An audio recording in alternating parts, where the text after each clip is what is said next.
Welcome back to the Cheating Tales Lab. First of all, a huge thank you for helping us reach 5,000 subscribers. Thank you all for your amazing support.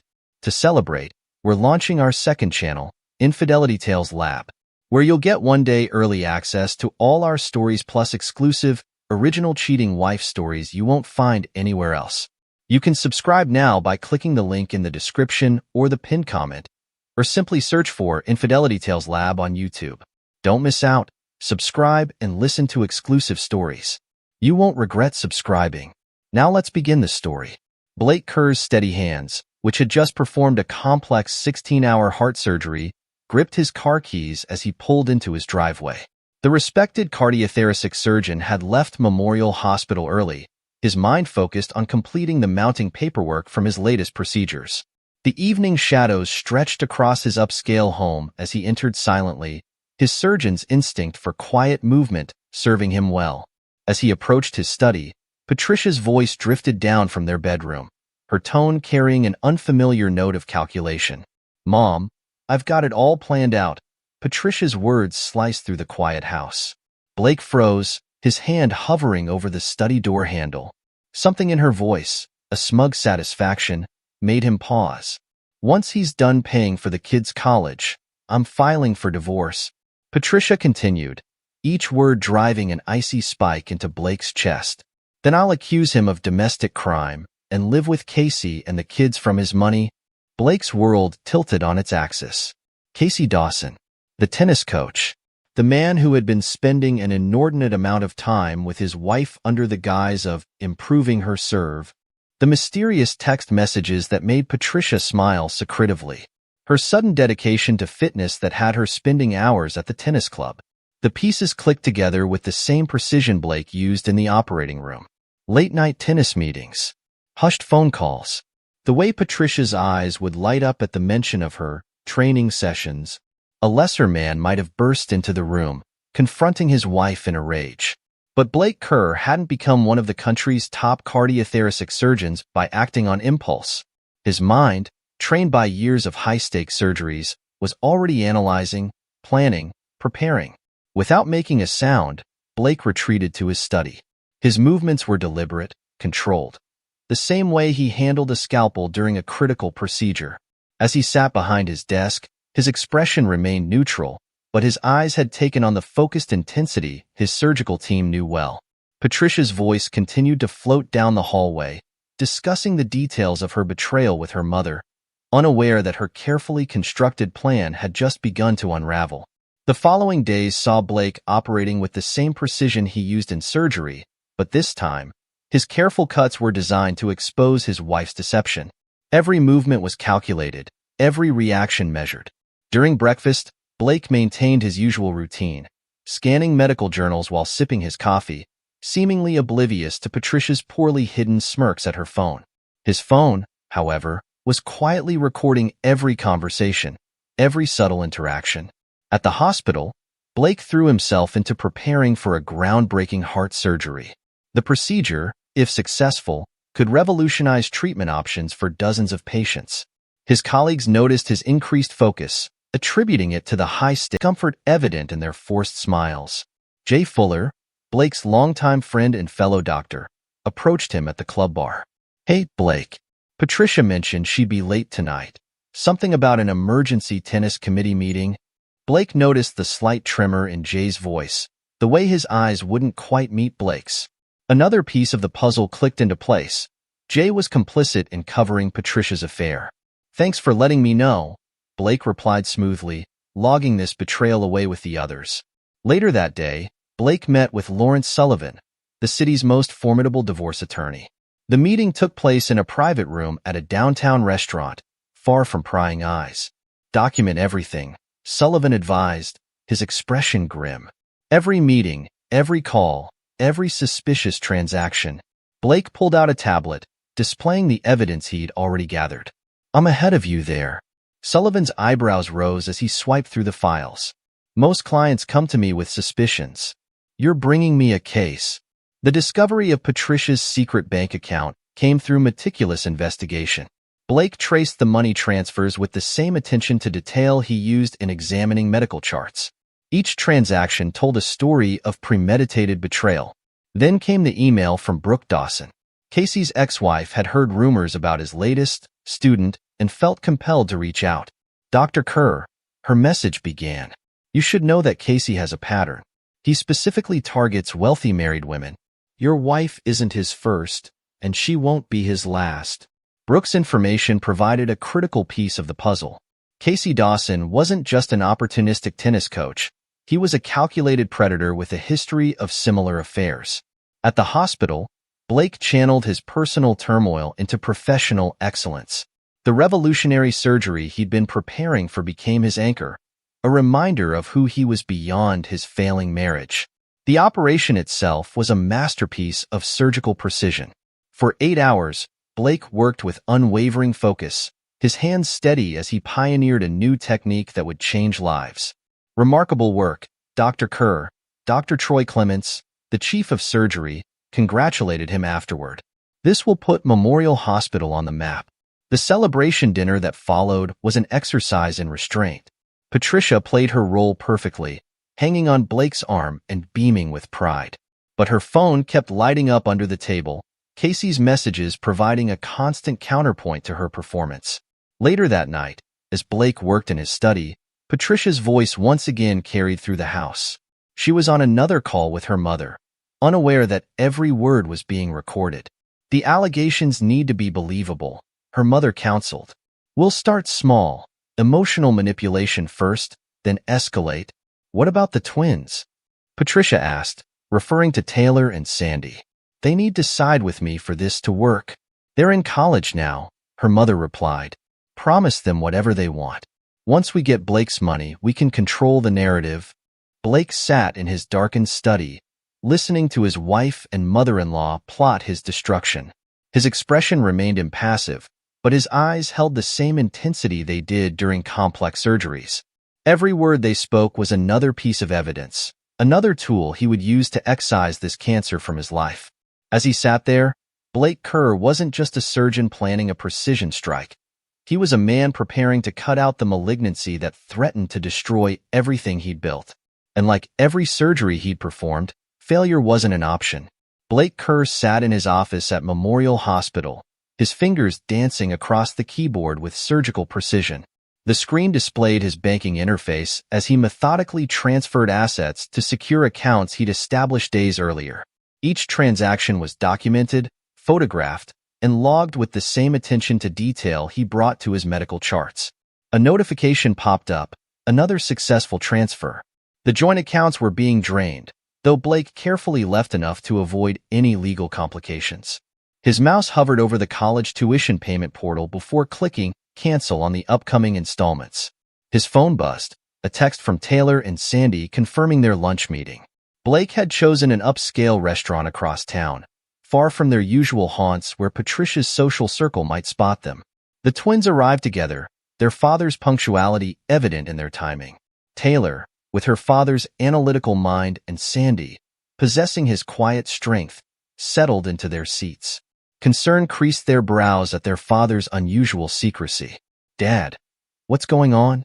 Taylor asked, her pre-med training making her particularly attuned to subtle changes. You've never asked us to meet like this before. Blake pulled out his tablet, his expression grave.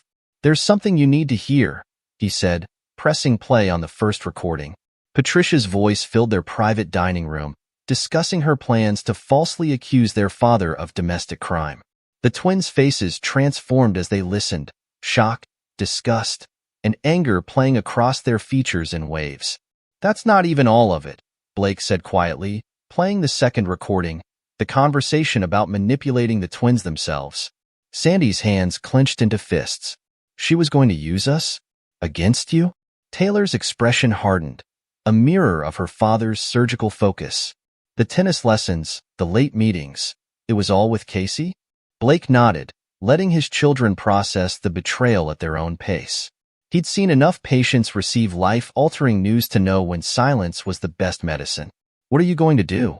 Taylor finally asked. I'm handling it, Blake replied, his voice steady. But I needed you to know the truth before things start happening. Your tuition payments have been suspended. Good, Sandy interrupted. We don't want her money. Or her manipulation, Taylor added, her voice cold. Blake studied his children, seeing in them the same strength he'd relied on throughout his career. This won't be easy. Your mother will try to turn this against me, against us. The twins exchanged glances before Taylor spoke for both of them. We're with you, Dad. All the way. Meanwhile, across town, Patricia stared at her banking app in growing panic. The accounts were nearly empty, the regular transfers she'd come to rely on had stopped, and her credit cards were declined. Her manicured fingers trembled as she called Casey. Something's wrong, she hissed into the phone. All the money, it's gone. Casey's voice oozed false confidence. Don't worry, babe. We'll figure something out. Blake probably just made a mistake with the accounts. But Patricia heard the undertone in his voice, the slight waver that suggested his interest lay more with the missing money than with her welfare. As she ended the call, Patricia noticed an email notification. Payment declined. University tuition? Her carefully constructed plan was starting to unravel, and for the first time, real fear crept into her heart. The confrontation erupted in Blake's home office that evening. Patricia burst through the door, her face flushed with anger and panic. What have you done? She demanded, waving her phone displaying the empty account balances. How dare you? How dare I? Blake's voice cut through her tirade, cool and precise as a scalpel. That's an interesting choice of words, Patricia. Don't play games with me, she snarled. I'll ruin you. One phone call to the police about domestic crime. Blake pressed a button on his computer, and Patricia's voice filled the room. Then I'll accuse him of domestic crime and live with Casey and the kids from his money. Patricia's face drained of color. Blake continued playing segments of recordings, her conversations with her mother, her plans to manipulate their children, everything. You've been recording me, she whispered, her bravado crumbling. Let's be precise, Blake said, his tone clinical. I've been gathering evidence. Something any reasonable person would do when they discover a conspiracy against them. Across town, Casey Dawson was already distancing himself from the imploding situation. He'd seen the writing on the wall the moment Patricia mentioned the frozen accounts. In the tennis club's private courts, he focused his attention on Mandy, a young student with a trust fund and naive eyes. Your form is really improving, he said smoothly, standing closer than necessary to adjust her stance. The same moves he'd used on Patricia, recycled for a new target. Patricia's frantic calls went straight to voicemail. Her text messages received increasingly shorter responses until they stopped altogether. The reality of her situation began to sink in as she watched her lover's attention shift to younger, wealthier prey. Jay Fuller, believing himself clever, attempted to warn Patricia about Blake's evidence collection. He cornered her after a country club luncheon. Patricia, you need to be careful. Blake knows everything, he whispered. He's been gathering proof. Dr. Fuller, a stern voice interrupted. Two men in suits approached, badges glinting. We're from the insurance fraud division. We need to discuss some irregularities in your billing practices. Jay's face went pale as he realized Blake had outmaneuvered him too. His years of insurance fraud, carefully hidden, had been exposed with surgical precision. Patricia and her mother launched their desperate counterattack, spreading whispers through the hospital corridors about Blake's supposed instability and aggression. But they miscalculated badly. Dr. Kerr's revolutionary surgery saved my daughter's life, one board member declared during an emergency meeting. These accusations are absurd. Dr. Troy Clements, standing at the head of the conference table, addressed the board. Dr. Kerr's work has put Memorial Hospital at the forefront of cardiac care. His reputation is impeccable. The rumors died quickly, suffocated by Blake's sterling reputation and recent surgical triumph. Patricia's attempts to poison his professional life only served to further isolate her. Taylor and Sandy packed their belongings from the family home efficiently, their movements precise and determined. They'd inherited their father's ability to compartmentalize emotion when necessary. She actually thought we believe her over Dad, Sandy muttered, boxing up photos from happier times. Taylor nodded, her expression grim. She never really knew us at all. Blake's new apartment was smaller but warmly furnished, a fresh start free from Patricia's influence. The twins settled in easily, their presence transforming the space into a real home. Casey made one last desperate attempt to salvage something from the wreckage. He approached Blake in the hospital parking lot, a manila envelope in his hands. "I have evidence that could embarrass you," he said, trying to sound threatening. "Photos, email." Blake didn't let him finish. Without a word, he handed Casey his own envelope. Inside were detailed reports of Casey's previous scams, statements from other wealthy women he'd targeted, and financial records showing his pattern of fraud. "Would you like to compare evidence?" Blake asked quietly, his surgeon's eyes dissecting Casey's bravado. "Or would you prefer to walk away while you still can?" Casey's swagger deflated as he realized he'd brought a knife to a gunfight. Blake had outmaneuvered him at every turn, his precision and thoroughness leaving no room for counterplay. As Casey slunk away, his schemes in tatters, Patricia watched from her car across the street. Her carefully constructed world had crumbled to dust. Her lover had abandoned her, her children despised her, and her husband had proved to be far more formidable than she'd ever imagined. The man she dismissed as a workaholic surgeon, too absorbed in his career to notice her deception, had systematically dismantled her life with the same precision he used in the operating room. And like his surgeries, his operation had been a complete success. The courtroom buzzed with tension as Lawrence Sullivan rose to present Blake Kerr's case. The veteran divorce attorney moved with the confidence of a man holding a winning hand. "Your Honor," Sullivan began, "what we have here is not merely a case of infidelity, but a calculated conspiracy to defraud and defame my client." Patricia shifted uncomfortably in her seat, her discount store outfit a stark contrast to her former designer wardrobe. Her attorney, a public defender since no private lawyer would take her case, shuffled papers nervously. Sullivan methodically presented the evidence: recordings, financial records, photographs. Each piece clicked into place like a surgical instrument being laid out for an operation. "And now, Your Honor, we present evidence of premeditated plans to falsely accuse Dr. Kerr of domestic crime." Sullivan played the recordings that had first alerted Blake to his wife's betrayal. Patricia's face contorted with rage and fear as her own voice filled the courtroom. "Then I'll accuse him of domestic crime and live with Casey and the kids from his money." The judge's expression darkened with each new piece of evidence. When Patricia's mother took the stand to testify against Blake, Sullivan was ready. "Mrs. Henderson," Sullivan addressed Patricia's mother, "could you explain these emails?" He projected a series of messages onto the courtroom screen, showing years of the older woman facilitating her daughter's affairs. "That's private correspondence," Patricia's mother sputtered. "Indeed," Sullivan replied coldly. "Private correspondence showing a pattern of enabling adultery and fraud, not just with Mr. Dawson, but with 3 other men over the past decade." The courtroom stirred as this revelation landed. Patricia's mother deflated on the stand, her credibility evaporating. Next came the twins' testimony. Taylor took the stand first, her composure matching her father's surgical precision. "My mother saw us as assets," Taylor stated, her voice clear and firm. "She planned to use us as weapons against our father. But Dad never once spoke ill of her to us. He let the truth speak for itself." Sandy followed, his testimony equally damaging. "While Mom was plotting with her tennis coach, Dad was saving lives and supporting our dreams. The choice of who to believe wasn't hard." Throughout their testimony, Blake sat stoically, his expression neutral but his eyes reflecting pride in his children's strength. The judge's disgust became increasingly evident as the case unfolded. When news arrived that Casey Dawson had fled town, served with multiple lawsuits from previous victims emboldened by Blake's stand, it was the final nail in Patricia's coffin.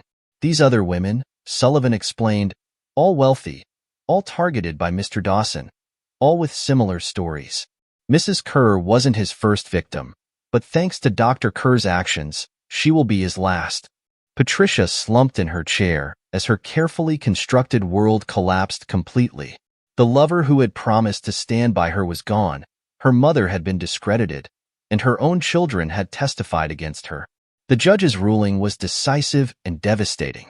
3 months after the divorce ruling, Patricia stood outside Blake's apartment building, her expensive makeup unable to hide the toll of recent events. She pressed the buzzer repeatedly, her desperation evident. Blake answered the door, his expression impassive.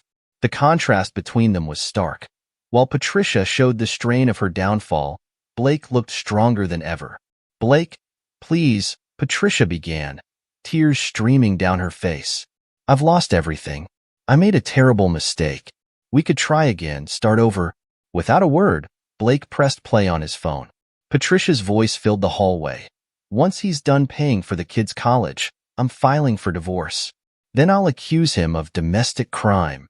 Patricia's pleas died in her throat as Blake quietly shut the door, the soft click more final than any slam could have been. Inside the apartment, Taylor and Sandy were setting up for a holiday dinner, their first of many new traditions. The twins had flourished in their college environments, their father's unwavering support allowing them to focus on their studies despite the family turmoil. "She tried again?" Taylor asked, though she already knew the answer. Blake nodded once, then turned to help with dinner preparations. There was no need to dwell on Patricia's desperate attempts at reconciliation. At Memorial Hospital, Blake's reputation had only grown stronger. His pioneering work in cardiac surgery attracted international attention, and his handling of personal adversity earned him deep respect from colleagues. Among these colleagues, Dr. Claudia Reynolds, a brilliant anesthesiologist, had worked alongside Blake during several groundbreaking procedures.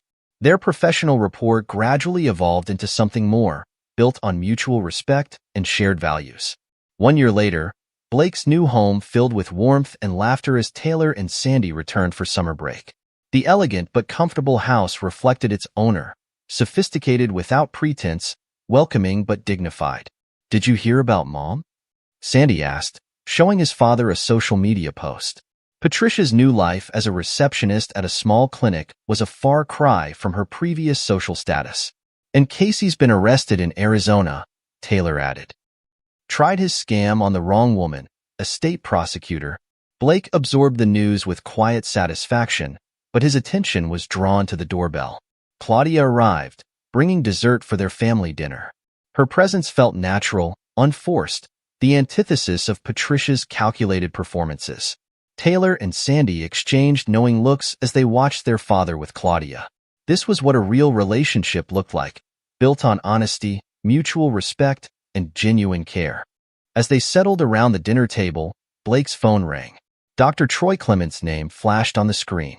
"Congratulations, Chief of Surgery," Clements announced without preamble. The board's decision was unanimous.